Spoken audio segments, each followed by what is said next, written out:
ভালোবাসা দিবস মানে প্রেমিক প্রেমিকা একসাথে ঘুরে বেড়ানো, পার্কে বসে নোংরামি করার নাম নয়। এছাড়াও ভালোবাসা যায়। ভালোবাসা নিজের গর্ভধারিণী মা, জন্মদাতা পিতা ও ভাই বোন, আত্মীয় স্বজন এবং প্রতিবেশী মানুষের সাথেও করা যায়। যে ভালোবাসায় অন্তর্নিহিত সুখ রয়েছে। কিন্তু বর্তমান সময়ে ভালোবাসা দিবস উপলক্ষে আমাদের সমাজে তরুণ তরুণী, যুবক যুবতী ও প্রেমিক যুগলরা যা করে সেটা কখনোই মেনে নেওয়ার মতো নয়। এই বাড়াবাড়িতে অনেক সময় তরুণ তরুণীদের দেখা স্বপ্নগুলো নিমিষেই শেষ হয়ে যায়, যা পরের দিন পত্রিকার পাতা খুললেই চোখে পড়ে। ভালোবাসার নামে নোংরামি বাদ দিয়ে সত্যিকারের ভালোবাসায় দীক্ষিত হওয়া দরকার। ভালোবাসা অনন্ত, এর নির্দিষ্ট সীমারেখা নাই। নির্দিষ্ট দিনে পালন করেই ভালোবাসার প্রকৃত স্বাদ পাওয়া সম্ভব নয়। যে ভালোবাসে তার বুকে সন্দেহ ও ভয় দুটোই থাকে। যে ভালোবাসে না তার কাছে কোনোটাই থাকে না। রাতে ঘুমানোর সময় যদি হঠাৎ করেই আপনার কোনো মানুষের কথা মনে পড়ে, তাহলে সেই ব্যক্তি আপনার খুশির কারণ, অথবা সেই ব্যক্তি নিশ্চয়ই আপনাকে অতীতে আঘাত করেছিল। প্রতিটা গল্পের সূচনা সুন্দর হয়, কিন্তু বেশিরভাগ গল্পের শেষটা সুন্দর হয় না। তাই হয়তো বলা, শেষ ভালো যার সব ভালো তার। সংসারে বাবার গুরুত্ব বুঝতে চাও? তাহলে হাতের বুড়ো আঙুলের সাহায্য ছাড়া রুটি ছেঁড়ার চেষ্টা করো, উত্তরটা পেয়ে যাবে। কি অদ্ভুত না! ভাগ্য সাথী নয়, তবুও মুখ ফিরিয়ে নেয়। বুদ্ধি লোহা নয়, তবুও জং লেগে যায়। আত্মসম্মান শরীর নয়, তবুও আঘাত লাগে। মানুষ আবহাওয়া নয়, তবুও বদলে যায়।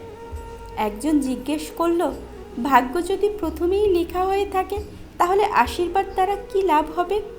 আমি উত্তর দিলাম, জানা নেই। হয়তো ভাগ্যের মধ্যে এটা লেখা আছে যে যা পাবে আশীর্বাদ করার দ্বারাই পাবে। অনেকগুলো অনুভূতি লিখে আবার ব্যাক স্পেসে মুছে ফেলার নামই অভিযোগ, যা কখনো তুমি পর্যন্ত পৌঁছায় না। জীবনে কাউকে অতিরিক্ত সুযোগ দিতে যাবেন না, তাহলে দেখবেন এই সুযোগ আপনার জীবনে দুর্যোগ ডেকে নিয়ে আসবে।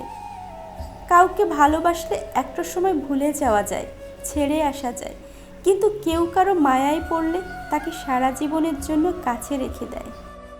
সময় এমনও হয়, যে বয়সটা সবচেয়ে বেশি হাসি খুশি থাকার কথা ছিল, আপনার সেই বয়সটার সময়টা আজ সবচেয়ে বেশি কষ্টে কাটছে।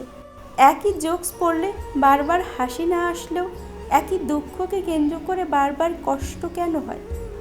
কিছু মানুষ মনের মাঝে কষ্ট চেপে রাখতেই খুব পছন্দ করে, অথচ তাদের ঠোঁটের কোণের হাসি দেখলে মনেই হয় না তাদের মনে অনেক কষ্ট।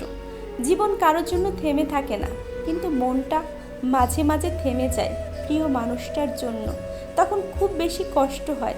সেই কষ্ট না কাউকে দেখানো যায়, না কাউকে বলা যায়। যখন ছোট ছিলাম সব ভুলে যেতাম, সবাই বলতো মনে রাখতে শেখো। বড় হলাম, কিছু ভুলি না এখন, কিন্তু দুনিয়া বলছে ভুলে যেতে শেখো। পৃথিবীতে অনেক ধরনের অত্যাচার আছে, ভালোবাসার অত্যাচার হচ্ছে সবচেয়ে ভয়ানক অত্যাচার।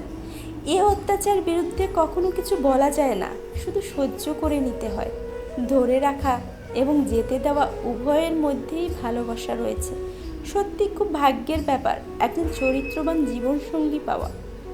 আজকাল কথা কম বলতেই বেশি ভালো লাগে, কারণ আমি জানি কথা বোঝার মতো মানুষের সংখ্যা খুবই কম, কিন্তু আঘাত করা মানুষের সংখ্যা অনেক।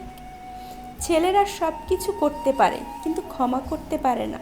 মেয়েরা সব ভুলতে পারে না, কিন্তু ক্ষমা করার শক্তিটা রাখে। পৃথিবীর সবচেয়ে জটিল কাজ হলো নিজের অশান্ত মনকে শান্ত করা। এই পৃথিবীতে প্রায় সবাই তার থেকে বিপরীত স্বভাবের মানুষের প্রেমে পড়ে। পিতার মৃত্যুর শোকও মানুষ একদিন ভুলে যায়, কিন্তু পৈতৃক সম্পদ হারানোর শোক কোনোদিন ভুলতে পারে না।